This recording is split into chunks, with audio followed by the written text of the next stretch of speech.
We're joined this morning by State Senator Lenny of Nampa. He's a Republican and has been in the news for various reasons in recent days. And we're going to talk about a few of those. Senator Lenney, welcome. It's good to have you with us this morning.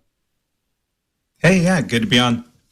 I want to talk about the books first, because that's really the first story that we saw this week. You've written a couple of different books. Why is Feminism So Silly? A Guide for Kids. And also Why Everyone Needs an AR-15, a guide for kids as well. The moment I saw this, I thought, we've got to talk to this guy, because it's such a great idea. So tell us about these books. I know they've been around for a little bit.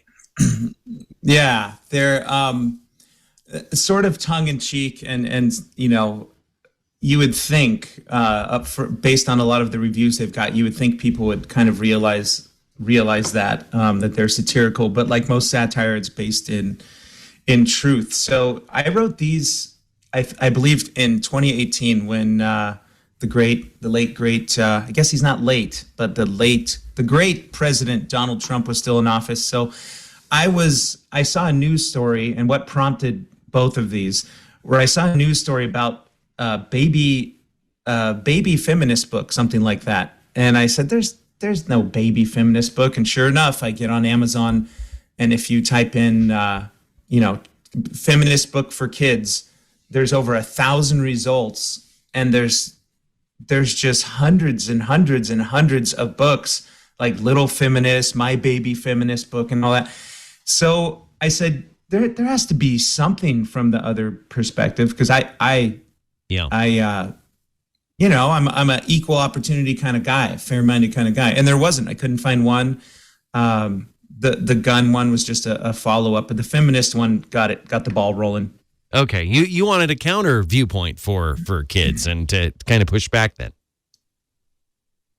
Yeah, exactly. And I couldn't find one. So I said, well, somebody has to do it, and that somebody is going to be me. Yeah. All right. Well, Senator, I know Idaho Press did a story on this, and I loved your quote to the paper, which was, "No thanks," because you accurately predicted that they were going to do some negative coverage. They found the former Senator Patty Ann Lodge, and she had some very sort of skeptical things to say about it, like, "Oh, well, I don't think this is good. I don't think it's good for kids." But she touts herself as a proud gun owner. And I think they kind of missed the point. And did you get that feeling too when you read that story, that they're kind of missing the point of these books? Most people, yeah, exactly, Neal. Most people miss the point on these books, and the reviews are hilarious. If you have, not that any of us have a lot of free time these days, but most of the reviews, I would say 90% of the reviews, are either 5-star or 1-star for obvious reasons. Yeah. But yeah, the point of, if you read the feminist one, and I think I actually did a video last night.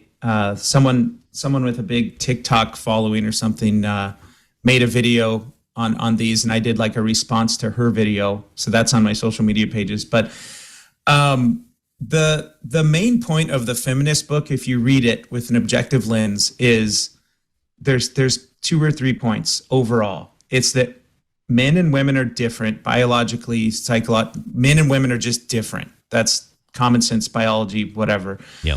And the second point in that one, it has more of an egalitarian kind of feel to it, because the second point is, I highlight in the book, which very few people ever bring up when they do negative reviews.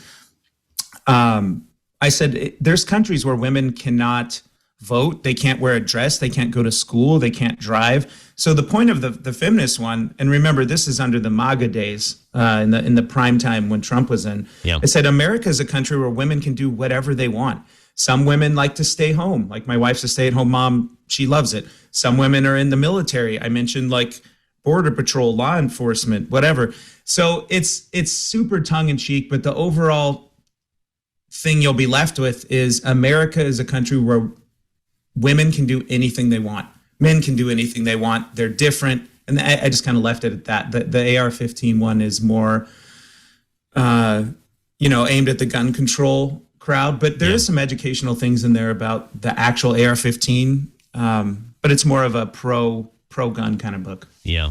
Yeah. Well, kudos to you. I'm glad you've written these. Do you plan on writing another one? You know, I have a few ideas on the shelf. I almost pulled the trigger. See, get it? Yeah, nice. I almost pulled the trigger on one. The title was, I didn't nail it down, but it was something about like, "Mommy, why is Uncle Joe so creepy?" But I feel like people have done that one enough. I mean, people have taken so many digs at Biden, it wouldn't be very interesting, where these other two were. At least on the feminist one, I haven't seen anything like that. So they were unique. All right, Senator Lenney, Yes. well, we have you. So let's talk about some legislation you've been working on. You have a bill that seeks to toss out Idaho's Blaine Amendment that is kind of I don't know if you'd characterize them as a companion bill, but that bill associated with the education savings account bill kind of go hand in hand. So give us an update there. Yeah, so that's a bill. So not a lot of people, know what the Blaine Amendment is or was. So basically, the genesis for that wasn't even the education savings account bill that we're supporting. A lot of the conservatives in the House and the Senate. It was the fact that James Blaine was an anti-Catholic bigot. I'm not a Catholic myself. I'm a Christian though, but James Blaine, the Blaine Amendment, Article 9, Section 5 of the Idaho State Constitution was put in place to, it was basically a dig at immigrants and specifically Catholics. So James Blaine, we had 13 million plus Catholics in the late 1800s, early 1900s come to America. So James Blaine put an amendment in there to basically say, hey, he didn't like Catholics, he didn't like immigrants, he didn't like religion. So it was to prevent the United States or any government entity from helping them out, like churches, schools, whatever. He tried to amend the U.S. Constitution, and that failed. But I believe the number's 37 states adopted a Blaine Amendment saying that the state cannot provide financial aid, I'm just paraphrasing here, to sectarian organizations. So we would say religious organizations. So I'm seeking to amend the Constitution to get rid of the Blaine Amendment, because it's, like I said in my committee meeting the other day, it's a relic of religious bigotry, because it is. Just objectively, the KKK supported it openly. But the reason I think we can do that legally, besides just my point of view or whatever, is because the Supreme Court in 2020 and then again last year in 2022, they had two Supreme Court cases that basically said the Blaine Amendments are null and void. So I said, okay, well, if the Supreme Court says these things are garbage because there's amendments like this in 37 states, we need to get rid of it. And I confirmed that with our associates in our Attorney General's office,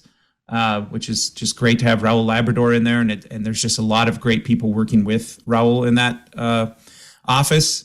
They confirmed that with me. They said that the Supreme Court decisions, especially last year in 2022, confirmed the fact that the Blaine Amendments are null and void. So, I look at it as if you're looking at a tree and there's this thriving tree and there's a dead branch, let's just cut the branch off. So. Yeah. Well, we talked about this for a few minutes on our show a couple of days ago. And of course, we have BYU Idaho on this side of the state, owned by the Church of Jesus Christ of Latter-day Saints. And we thought when we read the Blaine Amendment, because it's been, recited in the media a number of times in the wake of this proposed legislation, it almost reads like there can be no money transferred whatsoever from a state to a religious institution. So if, let's say, the state needed to rent space from a facility like BYU Idaho, if you read that like literally, they may not be able to even have that. And so are you worried that with the Blaine Amendment, if people do that literal reading of it, that it would have some ridiculous results like that if, let's say, the state tax commission just needed to rent a venue for an afternoon from BYU Idaho because it was convenient, they wouldn't be able to do that because it would be funds being transferred from the state to a religious institution.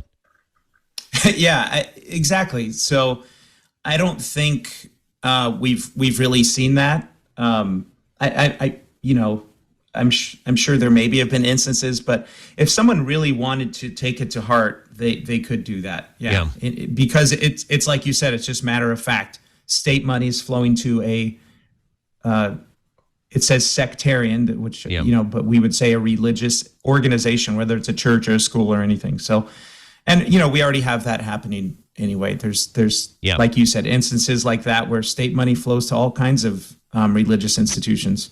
Yeah. Last question that we have for you, Senator, and we do appreciate how generous you are with your time with us. You're working on some legislation that would protect the privacy of children and their vaccination status. Tell us about that.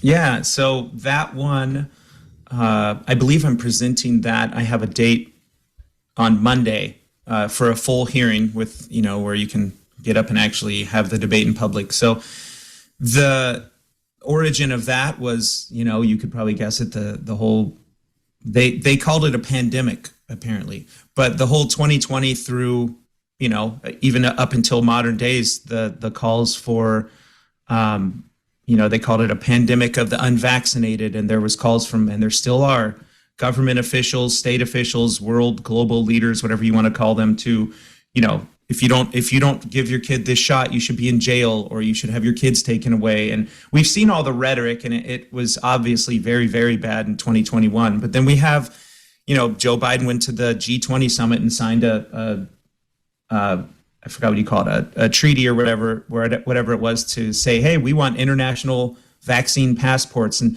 so just seeing the rhetoric, how we went from 0 to 1,000 just overnight on this vaccine stuff, I said, you know what? Parents need an extra level of protection, because we've seen that this vaccine is not what they said it was. I never thought it was. A lot of people saw right through it from day one for obvious reasons. But if people are being threatened and coerced based on a vaccination, it's not a stretch of the imagination to say, to see this really coming down in from health and welfare or whatever, or to have court investigations initiated, or to have parental rights terminated, things like that. So it does is it adds an extra layer of protection for parents, regardless of what their child's immunization status is. Now, what I did, what I did there is, it's not a bill that says if you don't vaccinate your kid, you have protection. It just says a child's immunization status is off limits. Because if you look at maybe the other side, to be fair, there's people who think, hey, you gave your kid too many vaccines, or I don't think you should give them all those boosters, that type of thing. So what I'm saying is, when it comes to court proceedings or parental rights investigations, a child's vaccination status is we're just taking it off the table. That's not a reason you can, it's just not a factor. So that bill just provides that extra layer of protection there. Gotcha. All right. Senator Brian Lenney joining us this morning. Senator, again, thank you for your time. It was a pleasure to talk with you. I think this is a first for us, and nice getting to know you a little bit, and hopefully we'll talk with you again in the future. Yeah, it was good to be on, and feel free to bother me in the future if you want. All right.